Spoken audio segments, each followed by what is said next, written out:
क्या कोई शख्स है हमें समझने वाला? नहीं, कोई नहीं ऐसा जो हमें समझ सके, चाहे वो हमारे दिल के कितने ही करीब क्यों ना हो, चाहे वो हमारे साथ पूरी ज़िंदगी गुजार दे, हमें नहीं समझ सकता।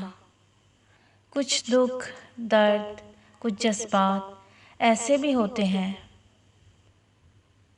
जो हम चाहकर भी किसी से बयान नहीं कर सकते। बयान करें भी तो कैसे? कोई किसी के जज्बात को समझ सकता ही नहीं।